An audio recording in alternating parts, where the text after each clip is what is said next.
Bonjour à tous, bienvenue dans le premier épisode de Learning Pédagogie. Donc ça va être une série de vidéos que je vais vous présenter avec Romain, axée principalement sur la pédagogie. Donc avec Romain, on va essayer d'analyser certaines approches pédagogiques et développer quelques stratégies pour accompagner au mieux nos élèves et nos étudiants dans la réussite de leurs projets. Donc on va parler de nos expériences, de ce qu'on fait en tant que coach et en tant qu'enseignant, et tout ce qu'on va dire pourra être interprété selon qui t'es, si t'es un auditeur, si t'es un étudiant, un parent, un mentor, peu importe, mais du coup tu pourras interpréter ça un petit peu comme tu veux. Comment tu vas, Romain ? Ça va et toi ? Ça va très bien. Ça va très bien. Alors on va se présenter en quelques mots pour les personnes qui ne nous connaissent pas. Je te laisse te présenter. Ok. Alors je m'appelle Romain Didot. Du coup moi je suis moniteur de tennis dans le club d'Ober-Hausbergen. Mon métier du coup c'est de l'enseignement du tennis. J'ai un public très varié. J'ai des enfants, des adultes, des filles, des garçons, de la compétition, du loisir, du coup du collectif et de l'individuel. Et donc voilà, je me définis comme un moniteur de tennis qui essaye de faire progresser ses élèves du plus jeune au plus vieux. Parfait, voilà. Parfait. Je vais me présenter aussi en quelques mots. Alors moi, mon objectif principal avec mes élèves, c'est de leur offrir la possibilité de réussir grâce à leurs compétences et le choix de réussir. Ça, c'est vraiment mon objectif principal. Et comment est-ce que je m'y prends en développant leur état d'esprit de manière générale, donc développer leur manière d'agir, leur façon de penser, leur façon de communiquer. Et en quelques mots, c'est en gros développer un certain état d'esprit qui soit cohérent avec leur façon d'agir au quotidien. Et donc à 85-90%, je suis coach en maths, mais bon ça tu le sais déjà. Donc je suis coach en maths, je donne des cours particuliers de maths à des élèves entre 14 et 20 ans en général. Donc de la 4e, 3e jusqu'à la première ou deuxième année de prépa. Et le reste du temps, je suis coach mental, donc j'accompagne des gens, ça peut être des parents, des élèves, des athlètes, amateurs toujours, jamais eu de professionnel. Et voilà, ils ont un objectif bien particulier, j'essaie de les accompagner là-dedans.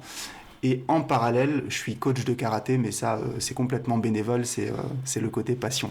Ok, donc une triple étiquette. Ouais, c'est ça. Ok, alors moi j'en rajoute une deuxième que je débute, je vais lancer prochainement, je suis aussi dans le coaching mental du coup. Je me suis intéressé à la question depuis plusieurs années, j'ai fait des formations dedans. Et maintenant je lance du coaching mental individualisé par rapport au tennis. Voilà. Parfait, donc vous savez tout. Coach de tennis, coach mental, coach en maths, entre guillemets, et coach mental, puis coach de karaté aussi. Parfait. Alors, on va parler de pédagogie. On va commencer par parler de pédagogie. Donc la pédagogie, juste pour définir le terme, donc j'ai cherché une petite définition. Donc la pédagogie, c'est les approches et les techniques qu'un enseignant ou un coach va utiliser pour enseigner quelque chose ou pour gagner en efficacité dans l'apprentissage. Et du coup, moi, j'ai 3 principes clés dans la pédagogie. Le premier, c'est de faire la différence entre les connaissances et les compétences. Donc, si on parle de maths, par exemple, les connaissances, c'est le savoir mathématique, et les compétences, ça va être le raisonnement, la communication. Et en fait, je me suis rendu compte au tout début de ma carrière que les compétences, c'était pour tout le monde, alors que les connaissances, pas forcément pour tout le monde. Je m'explique. Si j'ai un élève, par exemple, qui est en terminale spé maths avec moi, il va avoir besoin des connaissances s'il va en école d'ingénieur, en prépa pour école d'ingénieur. En revanche, 90% des élèves qui n'ont pas forcément besoin du savoir mathématique, qui vont peut-être en fac de droit ou trucs comme ça, ils n'ont pas forcément besoin de ces connaissances-là. Une fonction, une suite, des trucs comme ça, tu n'en as pas forcément besoin, tu vois. Et du coup, je voulais répondre aux besoins de tous mes élèves et donc développer quelque chose. Et donc, je me concentre en fonction de l'objectif de l'élève et en fonction des projets, de l'ambition. J'essaie de me concentrer et de placer le curseur un peu plus vers les connaissances ou un peu plus vers les compétences. Ok. Et donc, ça, c'est vraiment un principe clé que j'ai dans ma pédagogie. Donc là, je l'ai expliqué pour les maths, je l'ai aussi pour le karaté. Il y en a au karaté, pareil, qui viennent pour apprendre à se défendre. Il y en a d'autres, c'est pour développer une certaine attitude. Et le fait de faire la différence entre connaissances et compétences, c'est hyper important, je trouve, dans la pédagogie qu'on va avoir. Ensuite, on en parlait tout à l'heure dans la prépa mentale. C'est faire la distinction aussi entre le cerveau rationnel et le cerveau émotionnel. On est tous les deux équipés de ces deux cerveaux-là et on prend des décisions parfois dues à notre cerveau rationnel, à la logique, et des fois dues à nos émotions.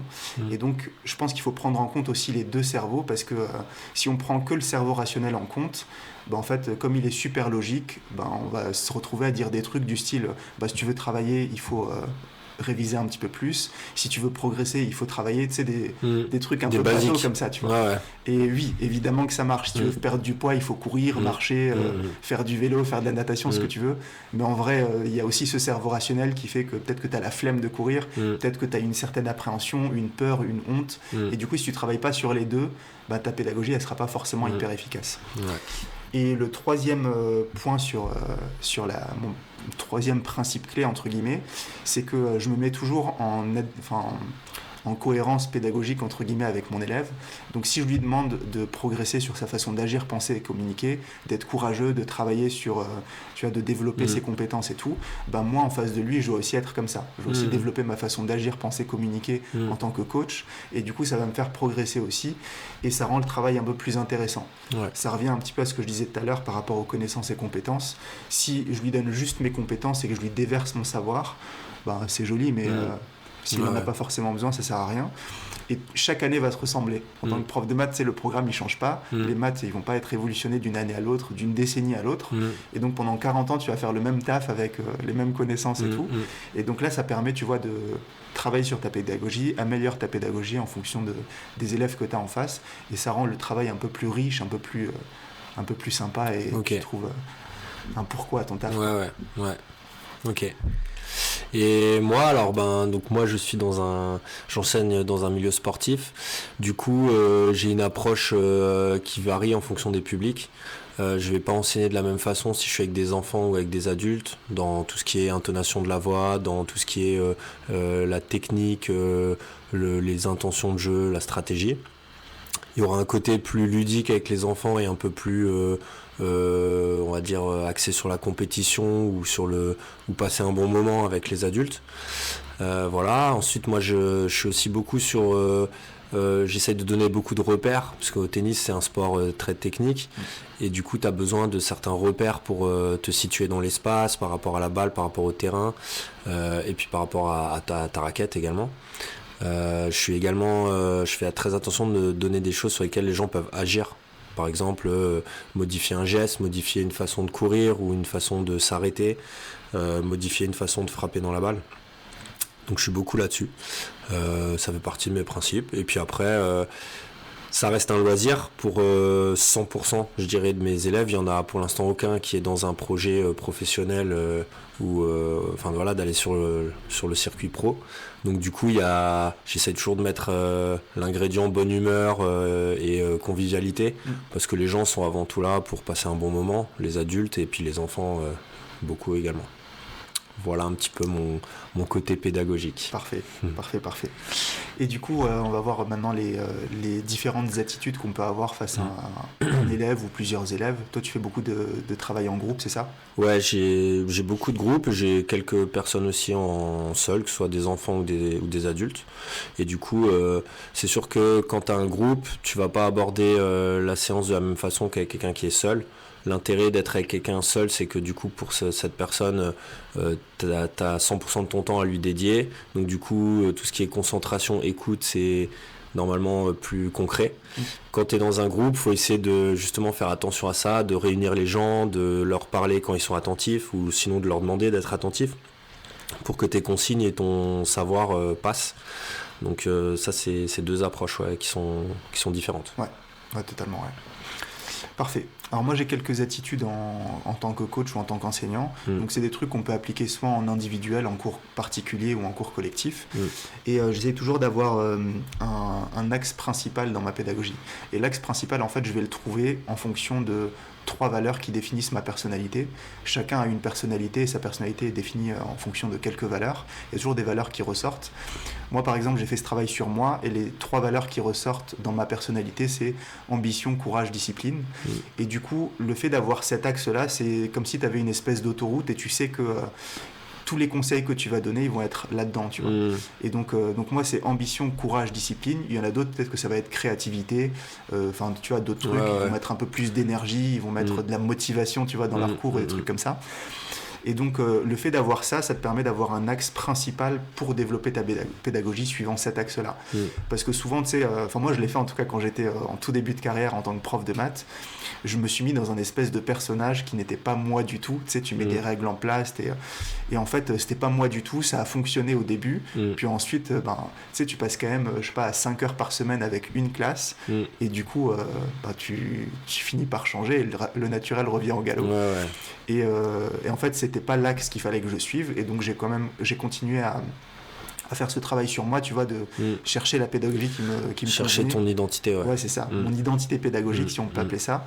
Et du coup, une fois que tu as cet axe-là, ça te permet, tu vois, d'agir, de penser, de communiquer en suivant cet axe-là. Et du coup, tu vas être honnête, entre guillemets, avec toi-même. Et le fait d'être, tu vois, d'être honnête même avec les élèves qui sont en face de toi, ils vont sentir, tu vois, qu'il se passe quelque chose. Carrément, ouais. Donc ça, c'est le premier truc. Ensuite, le deuxième, c'est d'essayer de donner les outils à mes élèves au lieu de leur trouver un chemin. Ça, je le vois surtout chez les parents. Ils veulent absolument que leurs enfants font des études en mathématiques, par exemple. Moi, je veux que tu fasses spé maths, spé physique, les trucs de base, un truc scientifique pour ensuite avoir les meilleures chances et tout. Et moi, je serais plus d'avis, alors c'est vrai pour beaucoup de gens, hein, évidemment, mais je serais plus d'avis, tu vois, à essayer de donner les bons outils, donner des outils aux élèves et qu'eux-mêmes construisent leur chemin, tu vois, plutôt que de leur tracer le truc et de leur dire c'est là que tu dois aller et de leur imposer à 100% le chemin. Il faut leur imposer quelques trucs parce que sinon c'est sûr. La flemme de l'adolescence, tu vois, prend le dessus. Mais je pense qu'il ne faut pas tout imposer non plus, essayer plutôt de donner un maximum d'outils et de les laisser eux, tu vois, essayer un chemin, ça convient pas, on en essaye un autre jusqu'à ce que tu trouves, tu vois, ton propre chemin. Et ça, je trouvais ça important parce que moi, par exemple, le chemin que j'ai pris pour ma réussite à moi perso, c'est arrivé genre à 22, 23, 24 ans, genre hyper tard. Donc t'as et j'avais cette avant, espèce de frustration, tu vois, de me dire putain, on m'a toujours mis dans un chemin et je savais pas ce que c'était ce chemin, mais on m'y a forcé, on m'a dit il faut que t'ailles là-dedans. Et j'ai découvert à 23 ou 24 ans qu'en fait, le chemin que moi je voulais, c'était plutôt celui-là, parce qu'ils étaient plus concentrés sur le chemin qu'il fallait me donner que tu vois, sur les outils. Et du coup, j'ai pas pu me construire seul, j'ai toujours dû dépendre, tu sais, des parents, des profs que j'avais et tout. Et je trouvais ça hyper frustrant parce que du coup, j'ai grandi et j'ai une certaine maturité beaucoup trop tard. Mais c'est clair. Mais en fait, pour rebondir là-dessus, en fait, c'est difficile, surtout à l'adolescence ou quand t'es jeune, de te connaître, d'avoir une identité propre à toi et de du coup savoir vers quel type de métier tu vas te diriger, vers quel type de projet tu vas t'orienter et donc du coup on est un peu guidé par les parents souvent, et c'est ce que tu disais un petit peu, peut-être que tu es amené à faire un début de chemin où on t'a un peu influencé, où on t'a raconté des choses et tu vois je vais aller là parce que ça a l'air cool. Et en fait, tu te rends compte que c'est peut-être cool, mais ça te correspond pas. Et donc, c'est ce qu'on dit, hein, des fois, tu fais une erreur, mais en faisant des erreurs, t'apprends en fait. Ou quand tu perds, t'apprends, on dit souvent ça. Et donc là, à force de faire des expériences, tes propres expériences, du coup, c'est ce qui t'est arrivé. Et moi, c'est pareil, hein, dans ma situation, avant d'être prof de tennis, j'ai essayé d'autres choses. Et en fait, à un moment, tu dis, mais en fait, c'est ça que je veux, ça me correspond, ça fait partie de mes valeurs, de mon identité, comme tu disais. Et du coup, tu trouves ton chemin, quoi. C'est ce que. Totalement. C'est important, ouais. Totalement. Et c'est dur quand t'es jeune, je trouve. Très dur. Pour ma part, je savais pas trop. Ouais, complètement. Et puis c'est dur pour les parents aussi de les laisser, tu vois, essayer, parce que tu sais qu'ils foncent dans le mur, parce qu'ils trouveront pas son chemin du premier coup. Et donc ça peut être un peu frustrant. Ouais, et puis t'es guidé par le cadre de la société, ou les préjugés que certains ont, et puis les parents veulent toujours le meilleur pour leur enfant. Bien sûr. Et donc ils ont tendance un petit peu à guider, et c'est bien, c'est parfait, je vais pas dire que c'est parfait, c'est très bien, mais il faut faire attention à ce que ça amène au chemin, que ça corresponde au chemin que le jeune il a envie de suivre, quoi. Si c'est vraiment à l'opposé, un jour le truc il s'écroulera plus ou moins tard, mais il y aura un hic à un moment, peut-être un changement de carrière, je sais pas, mais bon, bref, c'est chaque chemin et pour chacun trouve son chemin normalement à terme, quoi, avec plus ou moins de temps. Et justement, pour trouver, pour aider la personne à lui donner des outils aussi, je pense qu'il y a un truc qu'on peut faire, c'est quand tu es face à un étudiant ou face à un groupe, peu importe, écouter dans l'objectif de comprendre et pas juste de donner des conseils. C'est ça. Tu vois. Ça, c'est un truc.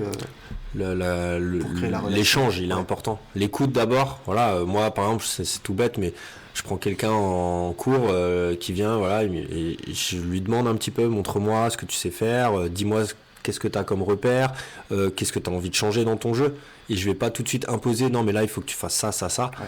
Parce qu'en fait c'est pas moi qui joue, c'est lui. Et donc il a aussi des ressentis que moi j'ai pas. Et il faut qu'il me les exprime pour que derrière on trouve ce qu'il y a à modifier, quoi. Et qu'on puisse définir l'objectif, définir l'ambition. C'est et ça. En fonction de ça. Comme toi avec ceux que tu as dans tes cours qui viennent te voir pour soit réussir un examen, soit mieux gérer la pression d'un examen, mieux gérer leur façon de raisonner, comme tu disais. Et donc tu es obligé de les écouter et de discuter avec eux. Tu peux pas tout de suite imposer, écoute, on va faire comme ça, quoi. Ouais, complètement. C'est hyper important dans nos métiers, Complètement. Donc surtout écouter pour comprendre et pas directement donner des conseils. C'est ça. Parce qu'en plus de ça, en fait, le fait d'écouter pour comprendre, ça te permet d'apprendre et d'adapter ta pédagogie en fonction de l'intérêt, de l'objectif de l'élève. Et si tu n'écoutes pas juste pour donner des conseils, en fait, l'élève ne se sent pas écouté. Tu es un coach ou un prof un peu comme tout le monde. Et le jour où il a vraiment besoin de conseils, tu seras vraiment la dernière personne qui viendra voir. Ben, c'est ça.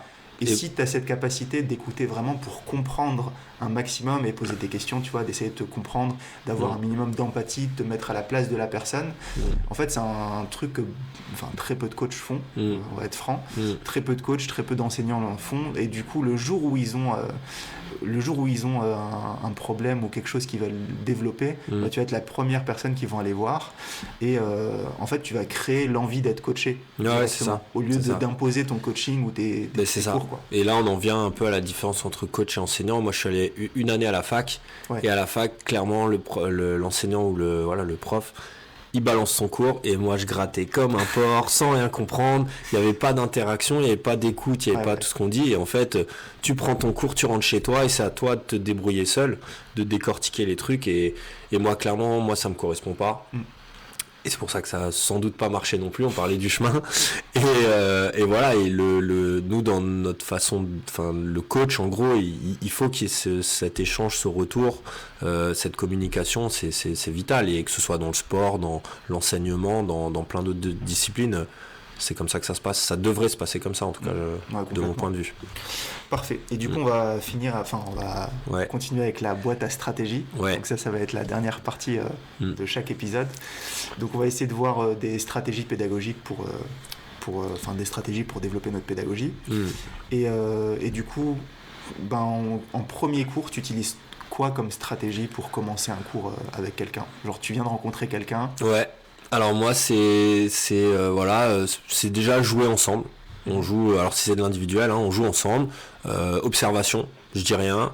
On fait différents exos juste pour voir un petit peu. Et après, il y a ce fameux échange où je lui demande, j'essaye de l'orienter un petit peu dans ce qu'il va me dire, mais pas trop. Il faut surtout que ça vienne de lui. Et me dire un peu ce qu'il en pense. Je lui pose souvent la question, est-ce que tu as des repères ? Parce que pour moi, le tennis, c'est un sport où il faut avoir des repères dans l'espace, comme je l'ai dit dans l'intro. Et puis après, on y va par étapes, quoi. Une fois que le contexte est posé, il m'a donné son ressenti, et puis moi, j'ai commencé un petit peu à poser un ou deux repères. On y va comme ça. Étape par étape, séance après séance.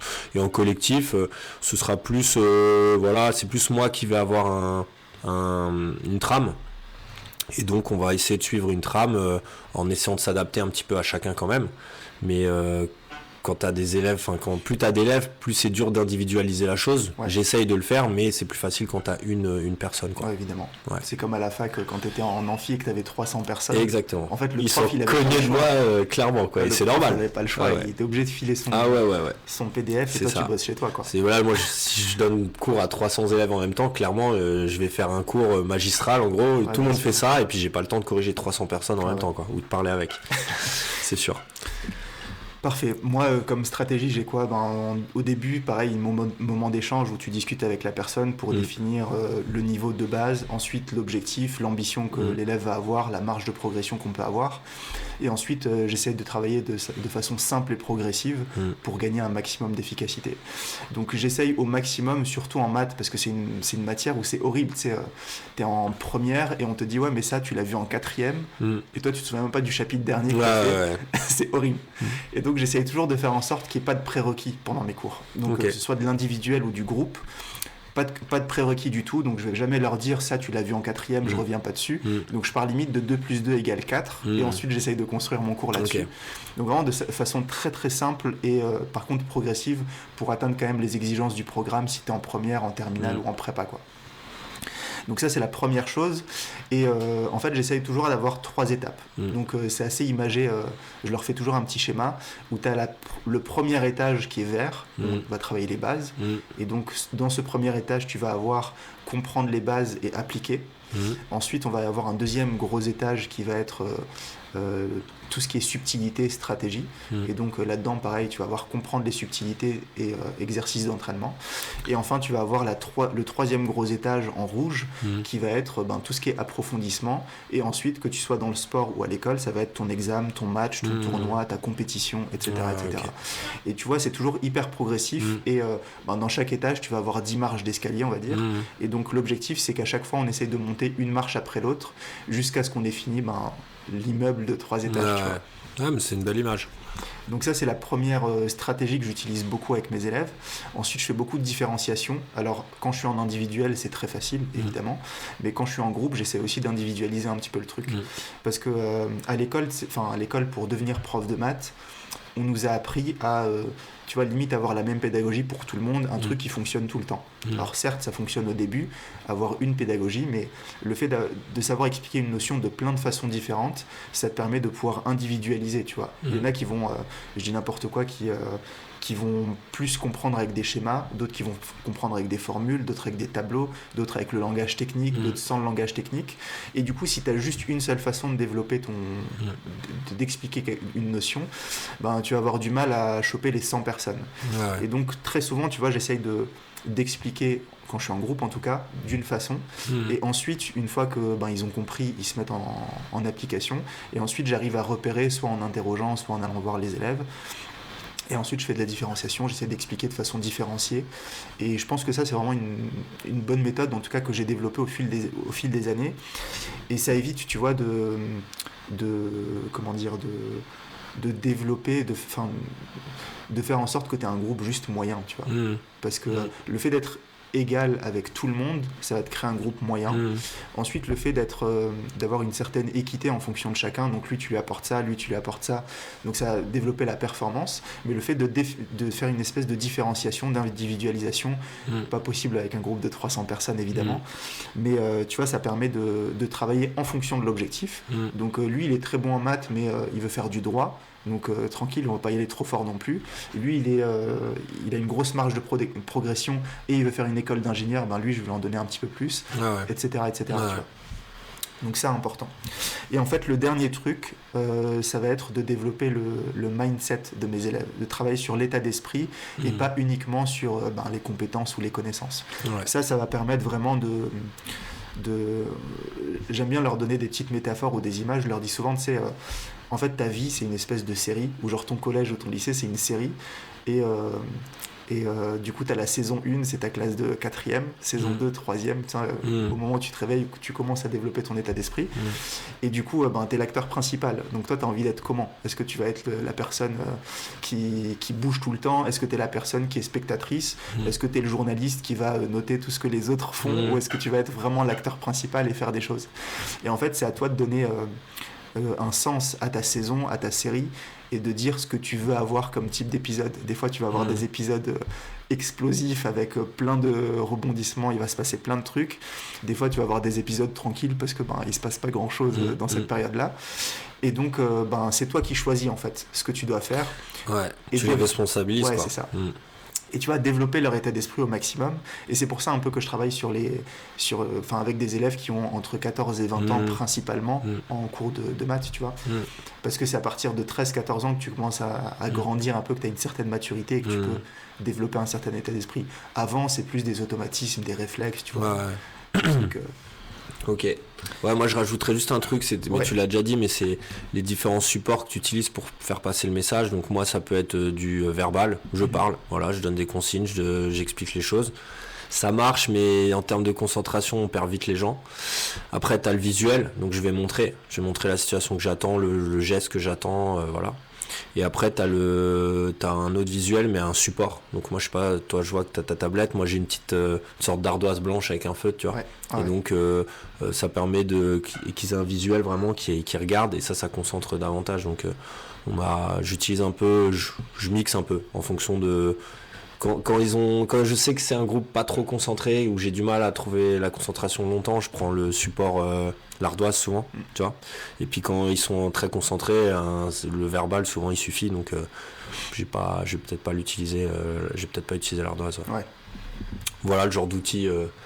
En tout cas pédagogiquement, je pense que c'est important, et pas juste parler, parce que moi je me revois plus jeune écouter mon prof, et c'est vrai que des fois je partais, je pensais à autre chose, et puis il disait allez c'est parti, donc là je me retourne et je regarde un pote, je fais il a dit attends on doit faire quoi, ah oui c'est vrai, et en fait c'est pas bon la consigne n'avait pas passé.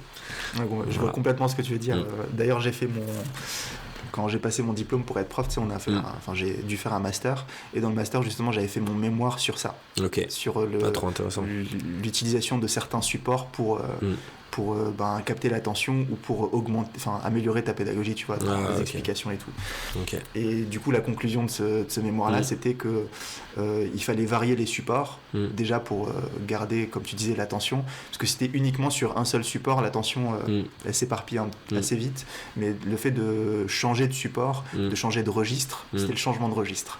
Donc le fait de changer de registre, ça te permet d'avoir un peu plus d'attention sur telle ou telle chose. Complètement. Alors je te propose de terminer cet épisode sur 5 minutes. Donc chaque épisode, on va le finir sur une séquence de 5 minutes qui s'appellera Balance ton mentor. Et en fait c'est 5 minutes où tu vas parler, toi ou moi, on va parler d'un athlète, d'un livre, d'une vidéo, d'une conférence, d'une idée, peu importe, quelque chose qui nous a inspiré dans notre vie ou dans notre petite carrière de coach. Et du coup on part sur 5 minutes où on peut parler de ce qu'on veut. Tu veux commencer ? Écoute, je te laisse commencer, vas-y. Ok. Aujourd'hui c'est toi qui commence. Alors je vais parler d'Angelo, c'est mon coach de karaté. Donc moi j'ai commencé le karaté quand j'avais peut-être 3-4 ans, mon père était prof. Et du coup, mon père m'a apporté toutes les bases. Donc, il m'a appris à travailler dur. Il m'a donné toutes les bases au karaté. Et ensuite, à 15 ans, j'ai rencontré Angelo, donc mon deuxième prof de karaté, qui lui, en fait, il m'a appris à travailler de façon efficace au karaté. Et ça a été le premier coach, tu vois, j'ai 3 leçons, tu vois, qui m'a apprises. Et donc, la première leçon, c'était la bienveillance. C'est la première fois que j'avais un prof ou un coach, que ce soit à l'école ou peu importe, première fois que j'avais un coach qui était là pour moi et qui essayait de me donner des choses pour que j'évolue moi-même, tu vois, et qui me le faisait ressentir, parce que bon, évidemment, les profs, ils sont là pour te donner quelque chose, mais lui, il me le faisait vraiment ressentir. J'avais l'impression qu'il était là pour moi, et en fait, par la suite, j'avais appris, en fait, Angelo, c'est le meilleur pote de mon père, et j'avais appris, par la suite, peut-être il y a 5 ans, tu vois, que, en fait, mon père, il allait voir Angelo en lui disant « Je te confie mon fils », et comme Angelo n'a pas d'enfant, ça lui a quand même touché, il a vraiment pris ça à cœur, c'était la première fois qu'on lui disait ça, et donc il a pris cette mission à cœur et il a vraiment fait... comme si c'était comme si j'étais vraiment son fils, quoi. Et donc il a été hyper bienveillant, il m'a apporté énormément de choses. La deuxième grosse leçon, c'est lui qui m'a appris à voir le sport comme un truc pour développer son état d'esprit. Je me souviendrai toujours d'un cours, tu vois, où dans notre dojo, on a un grand miroir qui longe tout le mur. Et du coup, on travaille face au miroir pour voir nos erreurs et tout ça. Et il nous a sorti une phrase un peu à la Rocky, genre, là, t'es face à toi-même, tu te regardes dans le miroir, et en fait, c'est un combat avec toi-même. T'es pas capable de te battre avec quelqu'un d'autre si t'as pas mené un combat contre toi-même. Et il me sortait des petites phrases comme ça et ça m'a direct marqué. Et à 15 ans, quand tu te recherches et quand tu sais, t'as envie de faire de la compétition au karaté et tout, ça m'a direct recentré. Et je me suis dit, tu sais quoi, je vais me concentrer sur moi, je vais essayer d'apprendre un maximum de choses sur moi. Et à partir de mes 15 ans, du coup, ça a commencé à développer. J'ai commencé à m'intéresser par exemple à Bruce Lee, qui faisait beaucoup d'arts martiaux et qui faisait de la philosophie et tout. Donc gros truc. Et dernière chose, donc troisième grosse leçon qu'il m'a apprise, c'est il a fait en sorte que je devienne mon propre coach. Tu vois, il m'a donné ce que je disais tout à l'heure, en fait, il m'a donné tous les outils pour que j'apprenne par moi-même, tu vois. Et quand j'ai eu ma ceinture noire, il m'a dit c'est un peu comme si tu venais d'avoir ton permis là. Donc tu as ton permis, tu as tous les outils pour savoir conduire, mais tu sais pas encore conduire. Et donc pour développer et pour faire grandir ton karaté, c'est à partir de maintenant que ça va se passer. Et donc essaye d'apprendre des choses et tout. Et en fait, c'était pareil, le premier coach qui, tu sais, il a une certaine autorité, il a un certain pouvoir. Et Angelo, c'est pas quelqu'un qui a beaucoup... Enfin, tu vois, il a pas un ego surdimensionné alors qu'il est très fort et tout. Mais c'est plus quelqu'un qui va avoir ce pouvoir-là et il va chercher à te donner ce pouvoir-là pour que tu puisses te construire tout seul et que, tu vois, que t'aies pas forcément besoin de lui, que tu sois pas dépendant de lui et que tu puisses apprendre par toi-même et que lui, il puisse ensuite t'aiguiller sur tel ou tel détail. Et donc, voilà, c'est les trois gros apprentissages que j'ai de ce mec-là. Ok. Alors moi, écoute, je citerai pour tout ce qui est le côté entraînement, voilà, en équipe, compétition, etc. Mon tuteur que j'ai eu pendant mon diplôme, qui est un prof de tennis qui s'appelle Fabien, qui m'a appris à structurer mes séances, à enseigner des certitudes au tennis parce qu'on a besoin de certitudes, à aussi l'autorité et puis la façon de communiquer avec les élèves, tu vois, de captiver, de dire les choses. Et voilà, donc il m'a appris beaucoup de choses et je le considère comme mon grand frère. Et après, je mettrai en deuxième mentor tous les professionnels que j'ai eus qui m'ont permis d'apprendre mon métier. Donc les formateurs que j'ai eus à la Ligue, un monsieur qui s'appelle Le Thor, avec qui j'ai fait une formation qui est très axée sur la pédagogie pour les enfants et qui déconstruit un peu certains dogmes et qui repart de zéro pour vraiment t'apprendre le tennis de façon très ludique. Et donc j'ai beaucoup appris grâce à cette personne. Voilà, en gros je mettrai mes formateurs et puis mon tuteur grand frère avec qui je suis toujours en contact et avec qui j'échange toujours. Parfait, voilà. Parfait. Bon on est à 4h40, nickel, on a respecté le timing. Parfait, du coup on va conclure ce petit épisode avec, on se retrouve la semaine prochaine où on verra... En fait, à chaque épisode, on va essayer de développer un axe en particulier. Et l'axe de l'épisode 2, ça va être la différence entre l'autorité et le leadership. J'en dis pas plus pour l'instant, on verra ça au prochain épisode. Et du coup, merci Romain. Merci à toi, merci à vous, et à la semaine prochaine. Yes.